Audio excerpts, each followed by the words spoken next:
तो क्या डिफरेंस है एक ऐसे बच्चे में जो कि बहुत अच्छा स्कोर करता है और 95% से ज्यादा मार्क्स लेकर आता है। आपने यही 5 पॉइंट्स अगर ढंग से समझ लिए तो आप मानकर चलना कि आप लोग बहुत अच्छा स्कोर करेंगे आने वाले अपने एग्जाम्स के अंदर। कॉमर्स वाला अगर बच्चा है या साइंस वाला बच्चा है या फिर ह्यूमैनिटीज वाला बच्चा है, सबसे पहले सिलेबस को एनालाइज करो केयरफुली। हेलो डियर स्टूडेंट्स, कैसे आप सब लोग?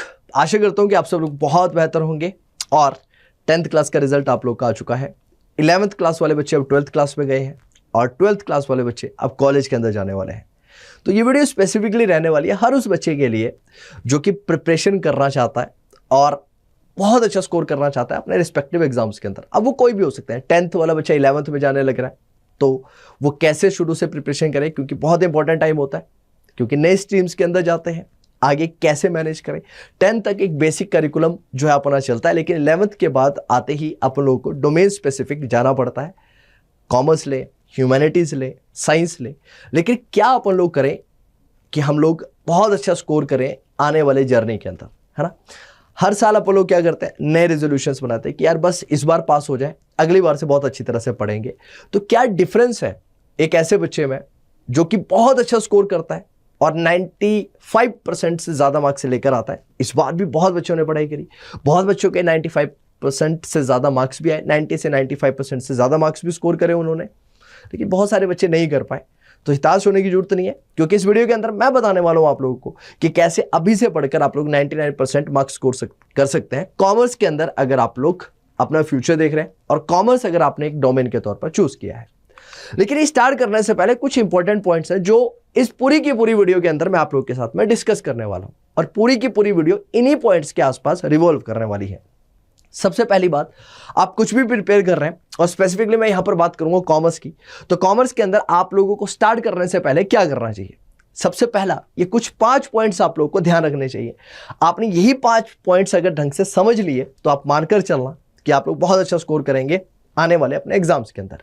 सबसे पहला इंपॉर्टेंट चीज होती है एनालाइज सिलेबस केयरफुली। पढ़ने से पहले अपने सिलेबस को समझो कि अगर मैं कॉमर्स का स्टूडेंट हूं तो कॉमर्स के अंदर क्या आने वाला है। तो कॉमर्स के अंदर जनरली 3 डोमेन्स हमें देखने के लिए मिलती है। एक हमारे पास अकाउंटेंसी है, एक हमारे पास इकोनॉमिक्स है और एक हमारे पास बिजनेस स्टडीज है।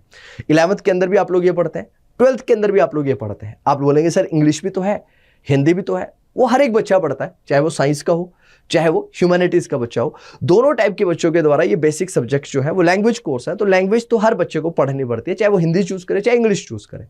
लेकिन जो डिफरेंस आता है वो डोमेन्स के अंदर आता है।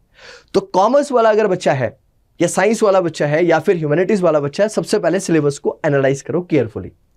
दूसरा चीज, आपको कौन सी किताबें रेफर करनी चाहिए। तो मैं कॉमर्स स्ट्रीम का हूं तो कॉमर्स वाले बच्चों को ज्यादा बेहतर तरीके से इस चीज में मदद कर पाऊंगा कि उनको कौन सी किताबें रेफर करनी चाहिए। बहुत सारे बच्चे परेशान होते हैं कि सर कौन सी किताब ले, एनसीईआरटी पढ़े, क्या एनसीईआरटी सफिशिएंट है या नहीं है, क्या कर सकते हैं, क्या करना चाहिए, क्या नहीं करना चाहिए, डिस्कस करेंगे। Importance of time table. बहुत बार हमारे जीवन में ये होता है कि अपन लोग टाइम टेबल बनाते हैं लेकिन टाइम टेबल को इंप्लीमेंट नहीं कर पाते। स्टार्टिंग के 1-2 दिन तो हम बहुत अच्छी तरह से उसे इंप्लीमेंट करते हैं, लेकिन बाद में धीरे धीरे धीरे वो इंप्लीमेंटेशन कहीं ना कहीं खत्म हो जाता है। तो हम लोग को क्या करना चाहिए, कैसे इंप्लीमेंट करें और क्या सटीक टाइम टेबल हमारा कॉमर्स के लिए रहना चाहिए, उसके बारे में भी डिस्कशन करेंगे। सबसे इंपॉर्टेंट पॉइंट मैं यहां पर लिखता हूं, अवॉइड लास्ट मंथ प्रिपरेशन।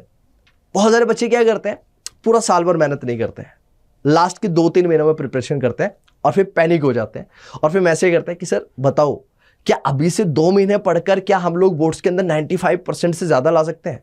क्या अभी से पढ़कर हम लोग सीयूटी के एग्जाम को क्रैक कर सकते हैं 2 महीने के अंदर? बताओ सर, कुछ तो ऐसा करो सर कि हम लोग 95% प्लस लेकर आ जाए। कुछ तो ऐसा करो कि हम लोग सीयूटी एग्जाम क्लियर कर दें 15 दिन पढ़ाई करके। क्या आप खुद सोचकर बताओ, क्या ये प्रैक्टिकली पॉसिबल है? उस बच्चे के साथ कंपीट करना है जिसने पूरे साल भर पढ़ाई करी है, और उस बच्चे के साथ उस बच्चे का कंपैरिजन करना जो कि लास्ट में 15 दिन में पढ़ाई करने लग रहा है। तो ये प्रैक्टिकली पॉसिबल नहीं हो पाता है, हम लोग कितनी भी कोशिश करें, राइट। लेकिन आप सब लोगों को सोचो, खुद सोच कर बताओ कि क्या ये प्रैक्टिकली पॉसिबल है, तो आंसर निकल कर आएगा नो। तो हमेशा मैं इसीलिए सजेस्ट करता हूं कि लास्ट मंथ प्रिपरेशन के ऊपर फोकस ना करो, शुरू से पढ़ना शुरू कर दो सर।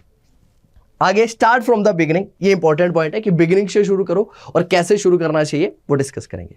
सबसे पहले अगर मैं बात करता हूं किसकी, सिलेबस को एनालिसिस की, तो सिलेबस एनालिसिस के अंदर अपने पास 3 बेसिक डोमेन्स हैं, कौन कौन से? इकोनॉमिक्स है, अकाउंटेंसी है और बिजनेस स्टडीज है कॉमर्स के अंदर। मैं क्योंकि इकोनॉमिक्स का टीचर हूं तो इकोनॉमिक्स के बारे में ज़्यादा डिटेल में बताऊंगा। अकाउंटेंसी और बिजनेस स्टडीज की अगर मैं बात करता हूं तो वो रेस्पेक्टिव टीचर्स इस चीज़ को आपके साथ कवर कर देंगे। लेकिन ये 3 सब्जेक्ट आप लोगों को डोमेन के तौर पर देखने के लिए मिलते हैं। कहां पर? अगर आप कॉमर्स सब्जेक्ट जो है पढ़ने लग रहे हैं। अगर मैं इकोनॉमिक्स की बात करता हूं तो पूरे साल भर में इकोनॉमिक्स के अंदर आपको 2 किताबें पढ़नी है। एक आपके पास मैक्रो इकोनॉमिक्स है और एक आपके पास इंडियन इकोनॉमिक डेवलपमेंट है। मैक्रो इकोनॉमिक्स की अगर मैं बात करता हूं तो मैक्रो इकोनॉमिक्स बहुत इंटरेस्टिंग टॉपिक है, लेकिन मैक्रो इकोनॉमिक्स को कभी भी एक चीज समझना, रटना मत। मैक्रो इकोनॉमिक्स के कॉन्सेप्ट को समझना कि इसके पीछे की कहानी क्या है। अगर आप समझने के ऊपर जाओगे तो आपको कभी दिक्कत नहीं आएगी। और दूसरा, इंडियन इकोनॉमिक डेवलपमेंट जो है वो एक थ्योरेटिकल सब्जेक्ट है, और थ्योरेटिकल सब्जेक्ट को जब आप करोगे तो उसको एक सीक्वेंस वाइज तौर पर करना, जैसे कि सिलेबस के अंदर मेंशन है। मैक्रो इकोनॉमिक्स के लिए कौन सी किताब बेहतर रहेगी और इंडियन इकोनॉमिक डेवलपमेंट के लिए क्या फॉलो कर सकते हैं ताकि बोर्ड्स के अंदर भी बहुत अच्छा स्कोर करें और अपना सीयूटी का अगर अपना टारगेट है तो उसके अंदर भी बहुत अच्छा स्कोर कर लें। बिजनेस स्टडीज के अंदर अगेन हमारे पास क्या देखने को मिलता है? 2 किताबें देखने के लिए मिलती है ना। एक हमारे पास जो है वो बिजनेस फाइनेंस एंड मार्केटिंग का टॉपिक आता है और एक आता है principles and functions of management. और principles and functions of management के अंदर प्लानिंग, स्टाफिंग, ऑर्गेनाइजिंग, कंट्रोलिंग, है ना, ये सारे के सारे टॉपिक्स है। बिजनेस फाइनेंस एंड मार्केटिंग के अंदर आपको financial management, financial market, marketing management और आपके पास कंज्यूमर प्रोटेक्शन, जिसको कि कोपरा बोला जाता है। अकाउंट्स की अगर मैं बात करता हूं तो अकाउंट्स की आपको 3 किताबें देखने के लिए मिलती है, जहां तक मुझे समझ में आने लग रहा है। Accounting for partnership firms and companies, financial statement और आपके पास एक रहता है प्रोजेक्ट वर्क, जो कि 20 मार्क्स का रहता है। तो यहां पर भी आपके पास 2 किताबें हैं। मोस्ट प्रोबेबली यहां पर भी आपके पास 2 किताबें हैं और इकोनॉमिक्स के अंदर भी आपको 2 किताबें हैं। पूरे साल भर में आपने टोटल 6 किताबें करनी है। इसके अलावा आपने कुछ और नहीं पढ़ना है। अब अगला क्वेश्चन ये आता है कि सर किताबें कौन सी रेफर करें? इकोनॉमिक्स के लिए क्या पढ़ें सर? टी.आर. जैन सर की किताब को पढ़ें, संदीप गर्ग सर की किताब को पढ़ें, क्या मोस्ट पॉसिबल है? तो मैं आपको बता देता हूं कि सर अगर आप अकाउंट्स की प्रिपरेशन करने लग रहे हैं तो आप टी.एस. गरेवाल किताब को फॉलो कर सकते हैं। बिजनेस स्टडीज के लिए आप ए.बी.डी. बुल्सआई, राइट, इनकी केस स्टडी की किताब आती है, उनको फॉलो कर सकते हैं, राइट। इसके साथ साथ पूनम गांधी मैम की एक किताब आती है, उनको भी आप क्या कर सकते हैं? फॉलो कर सकते हैं। इकोनॉमिक्स के लिए आप संदीप गर्ग या फिर टी.आर. जैन सर की किताब को फॉलो कर सकते हैं। दोनों ही किताबें बहुत बेहतरीन है। मैथ्स के लिए आर.एस. अग्रवाल, इंग्लिश के लिए Arihant 10 years book, right. IP informatics practices के लिए आप एस चंद्र पब्लिकेशन की किताब को, एंटरप्रेन्योरशिप के लिए ओसवाल की बुक्स को फॉलो कर सकते हैं। लीगल स्टडीज के लिए आप क्या कर सकते हैं? सीबीएसई के पिछले सालों के लीगल स्टडीज को क्या कर सकते हैं? प्रैक्टिस कर सकते हैं। अब टाइम टेबल की इंपॉर्टेंस कितनी ज्यादा हो जाती है? अब बोलेंगे सर पूरा दिन भर हम स्कूल जाएंगे और स्कूल जाकर पढ़ाई करेंगे, उसके बाद घर आएंगे और घर आने के बाद फिर टाइम टेबल के साथ पढ़ना कैसे पॉसिबल है? करना पड़ेगा। मैं ये रिकमेंड करता हूं कि आप लोगों को 4 सब्जेक्ट पढ़ने चाहिए, एक दिन के अंदर नहीं, 2 दिन के अंदर। 2 दिन के अंदर आपको 4 सब्जेक्ट करने चाहिए। कौन कौन से? एक English, accountancy, business studies, economics. Business studies और इंग्लिश थ्योरेटिकल सब्जेक्ट है, इकोनॉमिक्स टाइम मांगता है, अकाउंटेंसी टाइम मांगता है। तो एक थ्योरेटिकल सब्जेक्ट ले लो, एक प्रैक्टिकल सब्जेक्ट ले लो, एक थ्योरेटिकल सब्जेक्ट ले लो, एक प्रैक्टिकल सब्जेक्ट ले लो। जैसे अकाउंटेंसी के साथ इंग्लिश कर लो, बिजनेस स्टडीज के साथ इकोनॉमिक्स कर लो सर, है ना। और अगर मैं आपको एक रिकमेंडेड टाइम टेबल बताऊं तो क्या होना चाहिए? अकाउंटेंसी को आपको दिन में हर दिन 1 से 2 घंटा देना चाहिए। प्रैक्टिकल है तो प्रैक्टिकल आपको बैलेंस शीट बनानी है, राइट, ट्रायल बैलेंस बनानी है, प्रॉफिट एंड लॉस अकाउंट बनाना है, राइट। तो उसके लिए आपको 1 से 2 घंटा जरूर देना चाहिए हर एक क्वेश्चन को डेली बेसिस पर। बिजनेस स्टडीज के लिए आप 1 घंटा दीजिए 3 डेज अ वीक, एक हफ्ते के अंदर 3 दिन पढ़ना है, यानी कि अल्टरनेटिव अप्रोच को फॉलो करिएगा। इकोनॉमिक्स के लिए 1.5 घंटा दीजिए 3 डेज अ वीक, यानी कि अल्टरनेटिव अप्रोच। इंग्लिश 30 से 45 मिनट पढ़िए, हर दिन पढ़िए 30 से 45 मिनट, आधा घंटा पढ़ लीजिए, बहुत है। आधा घंटा पढ़ ले तो भी अच्छा है, नहीं तो हर दिन जैसे कि मैंने आपको बताया कॉम्बिनेशन के तौर पर अकाउंटेंसी और इंग्लिश करने लग रहे हैं तो दोनों को एक साथ कर लीजिए। 1 घंटा इंग्लिश को दे दीजिए और फिर अल्टरनेटिव डेज पे फिर इंग्लिश को 1 घंटा दीजिए। उसके बाद मैथमेटिक्स अगर आप लेने लग रहे हैं, यानी कि कॉमर्स विद मैथ्स अगर आप लोग लेने लग रहे हैं तो कॉमर्स विद मैथ के अलग फायदे हैं। 1 घंटा आपको मैथ रोज पढ़ना पड़ेगा, क्योंकि अच्छा कंटेंट है मैथ्स का, और मैथ्स को आप अवॉइड नहीं कर सकते, डेली पढ़ना पड़ेगा। जैसे कि बाकी सब्जेक्ट में आप ऑप्शंस देख सकते हैं, ऑल्टरनेटिव डेज पर उसे चूज कर सकते हैं, लेकिन मैथ्स के अंदर आपको ऐसा नहीं करना है। मैथ्स रोज करनी है अगर आप मैथ्स लेने लग रहे हैं तो। और फिजिकल एजुकेशन के लिए 1 घंटा पढ़िए, कैसे? अल्टरनेटिव डेज के फॉर्म में, अगर आप फिजिकल एजुकेशन ले रहे हैं। अब 2 चीजें हमारे पास आती है, एक आता है कॉमर्स विद मैथमेटिक्स और एक आता है commerce without mathematics. Commerce with mathematics के स्कोप आगे चलकर बढ़ जाते हैं। मैं आपको अभी क्लियर कर देता हूं कि जो बच्चे बाद में ये बोलते हैं कि सर हमें बीकॉम प्रोग्राम नहीं, बीकॉम ऑनर्स करना था, तो ऑनर्स करने के लिए आपको मैथमेटिक्स की रिक्वायरमेंट जनरली पड़ती है। तो आपको मैथ्स अगर आप लोगों को इंटरेस्टिंग लगता है और मैथ्स अगर आप लोगों को चाहिए तो, और आप आगे चलकर आप चाहते हैं कि और भी चीज़ें आप एक्सप्लोर करें, तो मैथ्स जरूर रखिएगा। लेकिन मैथ्स रखने के साथ एक चीज़ के ऊपर और ध्यान दीजिएगा, क्या? कि इसका एलोकेशन कैसे करना है टाइम का, क्योंकि एलोकेशन का ही सारा का सारा खेल है।